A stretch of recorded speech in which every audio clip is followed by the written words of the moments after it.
36 hours ago, Israel intercepted missile after missile across one of the most intense defensive engagements in its history.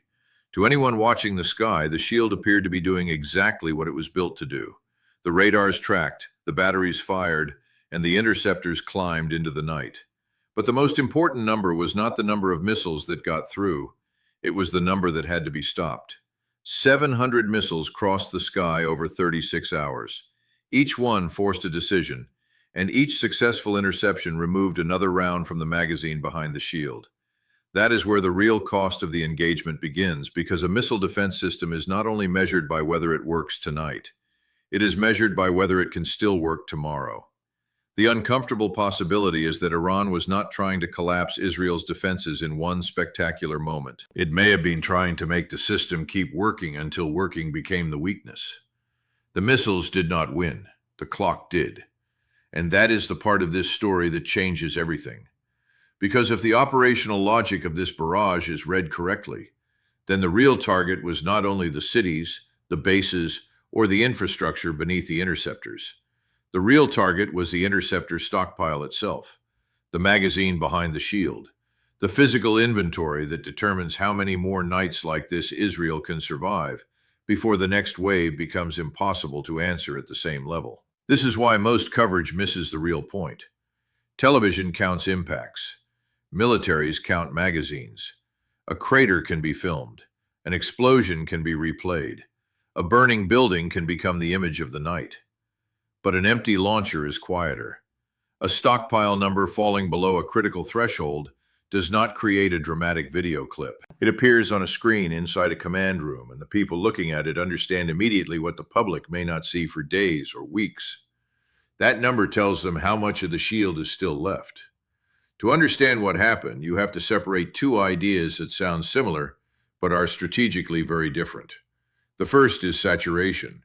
Saturation is the kind of attack most people imagine when they think about overwhelming air defenses. You fire more missiles at once than the system can intercept at once. If the batteries can handle 100 incoming threats and 200 arrive in the same window, some of them get through because the system cannot physically engage everything at the same time. Israel has spent years preparing for that kind of problem. Iron Dome, David's Sling, Arrow 2, Arrow 3, layered radar coverage, automated prioritization, and batteries positioned across the country are all designed to manage simultaneous threats. The system decides what must be intercepted and what can be allowed to fall in open areas. It sorts targets quickly, assigns interceptors, and tries to prevent the attacker from achieving a sudden breakthrough. That is saturation warfare. It is a contest of speed, volume, and simultaneous engagement capacity. It asks one question: can the shield shoot fast enough right now? But depletion warfare asks a different question. It does not ask whether the battery can shoot fast enough in one moment. It asks whether the country can reload fast enough across many moments. It asks whether the factory floor, the supply chain, the resupply trucks, the crews, the launchers, and the national stockpile can keep up with the rate at which the defense is being forced to spend itself.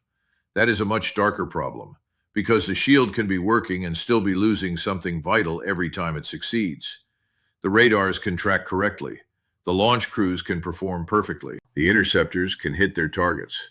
The public can see missiles destroyed in the sky and believe the danger is past.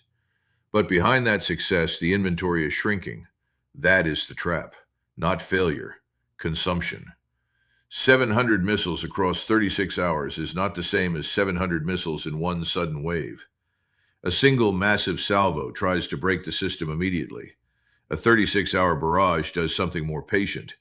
It forces the defender to keep answering, again and again, until the question is no longer only whether the batteries can intercept the next missile. The question becomes whether there are enough interceptors left for the missile after that. That timeline matters. If the attack comes too quickly, it becomes saturation. If it comes too slowly, the defender has time to reload, reposition, and restore depth. But if the pacing is right, each wave arrives after the previous wave has consumed inventory and before the supply chain can fully replace it. The attack does not need to break the shield in one dramatic moment. It only needs to keep the shield firing at a pace the system behind it cannot sustain. In that kind of fight, Time becomes the weapon. The missile forces the launch. The launch drains the stockpile. The shrinking stockpile shapes the next decision. Then the next wave arrives before the system has recovered from the last one. That is how a shield gets thinned without being visibly broken. During the first hours of the barrage, the Israeli response would have looked like success. Missiles appeared on radar, batteries engaged, interceptors climbed. Threats were destroyed before impact. The public saw the familiar images of defensive power: streaks of light, mid-air explosions, fragments falling from the sky. For a country built around the promise of active defense, those images matter. They reassure people that the system is alive and working. But inside the command structure, every successful intercept creates a second calculation. How many were fired? How many remain? Which batteries are lower than expected? Which regions still have depth? Which sectors need resupply first? What happens if the next wave is heavier, or comes from a different direction, or coincides with a northern front opening at the same time? Those are not public questions, but they are the questions that decide the next phase of the conflict. Missile defense is not magic. It is inventory under pressure. A battery with a full magazine is a shield. A battery waiting for reloads is a promise. A battery that has to choose what not to intercept is something else entirely. This is where Iran's fictional strategy becomes more dangerous than a simple missile attack. It does not depend on Israel making a mistake. It depends on Israel doing exactly what its doctrine, politics, and public expectation require it to do. When missiles appear on radar, the batteries fire. That is the purpose of the system. That is what the public expects. That is what the government promises. Nobody wants to stand in front of a population after an impact and say the interceptor was saved for a later wave. So the shield fires. It fires because it must. It fires because the alternative is politically, morally, and strategically unacceptable. And because it fires, the stockpile drops. That is what makes depletion warfare so uncomfortable. It turns the defender's obligation into the attacker's lever. It does not attack the weakness of the system. It attacks the cost of the system doing its job. It makes every successful interception both a victory and a subtraction. By the middle of the engagement, the shape of the battle would have changed. At first, commanders are managing incoming threats. Later, they are managing remaining depth. The conversation moves from what is inbound to what can we afford to spend. That shift is subtle, but it is decisive. Once a defensive network begins thinking in terms of conservation, the attacker has already changed the psychology of the battle. The public may still see interceptors rising and think the shield is intact. But commanders know that a shield is not only intact because it still fires. It is intact because it can keep firing under the next level of pressure. The difference between those two things is the difference between tactical success and strategic endurance. This is the part every regional actor would study. Not the videos, not the speeches, not the claims made after the barrage ended. The real intelligence is in the pattern. How many missiles came in each phase? Which systems engaged them? How long did the response maintain full intensity? When did conservation begin? Which sectors received priority? How quickly did resupply vehicles move? How soon did Washington activate support channels? How much stress did the system show before the last wave ended? Those answers are more valuable than the physical damage caused by any single missile. A destroyed building tells you what got through. A depleted stockpile tells you what the defender may not be able to stop next time. And Hezbollah would be watching that more closely than anyone. For years, Hezbollah's missile inventory has been one of the central problems in Israeli military planning. It is not a symbolic threat. It is not a small arsenal designed only for propaganda value. It is a large and deeply embedded inventory built over time, supplied through networks Israel has repeatedly tried to disrupt but never fully erase. Before this barrage, that inventory was dangerous because of its size. After this barrage, it becomes dangerous because of timing. If Israel's defensive stockpile has been pulled down near its minimum operating threshold, then the question facing Hezbollah is not whether Israel has a missile defense system. Of course it does. The system works. The question is whether the system has enough depth left to handle another major front before the magazine is restored. That is the window created by depletion. not defeat, opportunity. Military planners live for windows like that. They do not need permanent advantage. They need a temporary imbalance. They need a moment when the enemy is still standing, still armed, still dangerous, but not fully reset. A depleted shield creates exactly that kind of moment. It does not remove the defense, it reduces the margin behind it. And in missile defense, margin is everything. A shield with deep stockpiles gives commanders confidence. A shield with limited stockpiles forces prioritization. A shield approaching critical levels forces choices nobody wants to make in public. Do you protect population centers first? Air bases? Power infrastructure? Command sites? Ports? Mobilization corridors? What happens if threats come from multiple directions at once? What happens if the next wave is timed before the resupply cycle is complete? Those are the questions that turn a successful defense into a strategic crisis. They are also the questions Iran would want every Israeli commander to ask before the next engagement begins. Washington would understand the danger immediately. In this scenario, the American response is not simply diplomatic, it is industrial. The question is not just whether the United States supports Israel. That answer is obvious. The real question is how quickly American production capacity can help refill the magazine. That is where politics meets the factory floor.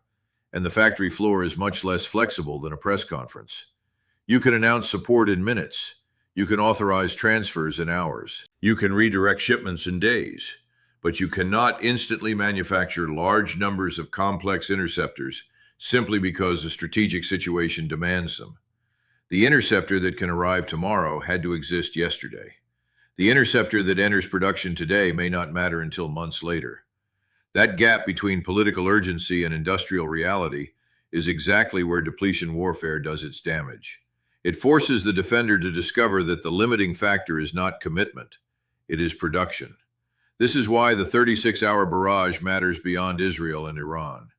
Every advanced military that depends on missile defense has the same vulnerability. The United States has it, Europe has it, Gulf states have it, Taiwan has it. Any country that builds a shield also has to answer the magazine question. How many interceptors are available? How quickly can they be replaced?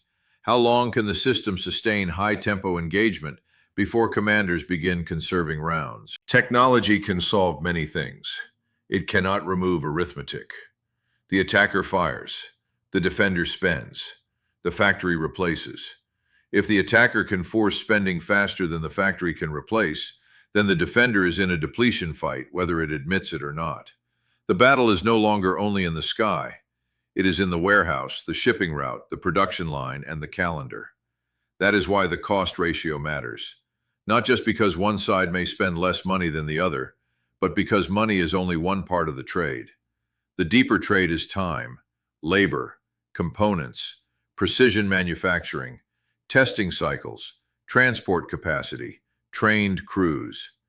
Every interceptor represents a chain of effort that cannot be reproduced instantly. A cheaper incoming missile that forces a more complex defensive response is not merely a weapon. It is a demand imposed on the defender's industrial system. And if enough demands are imposed quickly enough, the industrial system becomes part of the battlefield. That may have been the true purpose of the barrage. Not to create the largest possible number of impacts, not to produce the most dramatic single night of destruction, but to measure the shield, to force it to reveal its rhythm, to make it show how fast it fires, how fast it reloads, how fast it asks for help, and how long it can maintain full coverage before the magazine becomes the central problem. If that is what happened, then the barrage did not end when the final missile was intercepted or struck its target. It continued as data. Every launch, every intercept, every delay, every shift in coverage, every emergency resupply movement became part of the next attack plan. That is what makes measurement more dangerous than destruction. Destruction announces itself. Measurement waits. It watches. It records. Then it comes back with a better plan. For Israel, the immediate problem is the next engagement. For the region, the larger problem is that the logic has now been demonstrated. If a shield can be drained, then every adversary will ask how to drain it faster. If the magazine is the target, then future attacks will be designed not only around impact points, but around reload cycles. If the defense must fire every time, then the attacker can build a strategy around making it fire too much. That changes the meaning of deterrence. A shield that works perfectly can deter an enemy that wants quick destruction. But it may invite a different kind of enemy, one patient enough to spend missiles not for impact, but for consumption. That enemy does not ask, "Can I break through tonight?" It asks, "Can I make them weaker for tomorrow?" That is the darker lesson of this fictional engagement. Israel was not defeated. The shield did not vanish. The batteries did not go silent. But the stockpile behind them became the story. And once the magazine becomes the story, every future missile is no longer just a weapon aimed at a target. It is also a question aimed at the defender. Will you spend another interceptor? Will you spend it here? Will you still have enough after this wave? Will you still have enough if the North opens? Will you still have enough tomorrow? That is the trap Iran may have built. A trap where the defender has to keep proving the shield works, while every proof makes the next proof harder. 700 missiles over 36 hours did not just test Israeli air defense. It tested the relationship between technology and time. It tested whether a country can defend itself faster than its enemies can force it to spend the tools of defense. It tested whether victory in the sky can become vulnerability in the stockpile. And somewhere beyond the border, every serious planner would now be doing the same calculation. Hezbollah can count. Tehran can count. Washington can count. Israeli commanders can count. The number that matters is no longer only the number of missiles fired. It is the number of interceptors left when the firing stops. That is why the first missile of the next barrage may not feel like the beginning of a new attack. It may feel like the continuation of this one. Because if the magazine has not been restored, the clock never really stopped. So here is the question. If Iran did not break the shield but taught the region how to drain it, what does Israel do the next time the clock starts running? Drop your analysis below. Because the people with real stakes in that question are not waiting for a press briefing to start calculating the answer.